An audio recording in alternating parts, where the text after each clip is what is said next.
Hamımızın başına gəlib, soyuducunu açırıq və orada bir küncdə unudulmuş köklər görürük. Atmağa əlimiz gəlmir, amma nə bişirəcəyimizi də bilmirik. Tələsməyin, bugün həmən o kimsəsiz kökləri süfrənizin ən sevilən şah əsərinə çevirəcəyik. İlk növbədə qaynadılmış toyuq filesini xırda-xırda didirik. İndi isə keçək əsas qəhrəmanımıza.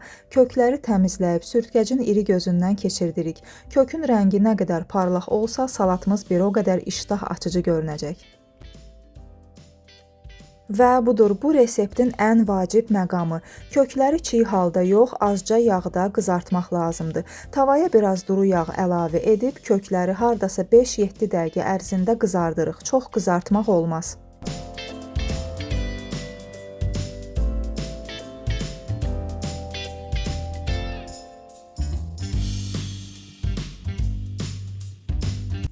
Salata xüsusi bir xarakter vermək üçün qoz ləpəsindən istifadə edirik.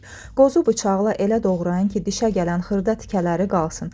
Bu salatın yumşaq teksturası ilə mükəmməl bir təzad yaradacaq.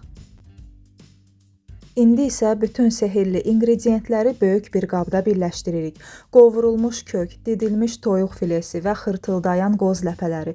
Üzərinə zövqə görə də duz və istiot vururuq və 1-2 diş sarımsağı da unutmuruq. O salatın ətrini bütün mətbəxə yayacaq. Bağlayıcı vasitə kimi isə mən xama və yaxud da mayonezdən istifadə etməyi tövsiyə edirəm. Əgər daha yüngül bir dad istəyirsinizsə, süzmə qatıqla da əvəz eləyə bilərsiniz. Hər şeyi yaxşıca qarışdırırıq ki, dadlar bir-birinə qarışsın. Nəticə isə möhtəşəmdir. Salatı servis qabına çəkib üzərini qoz ləpələri ilə bəziyirik. Gördüyünüz kimi lazımsız görünən bir tərəvəzdən nələr yaratmaq olar. Əgər bu resepti bəyəndinizsə, bəyən düyməsinə basıb kanalıma da abunə olmağı unutmayın. Sizin dəstəyiniz mənim üçün çox önəmlidir. Növbəti videolarda görüşənədək hələlik.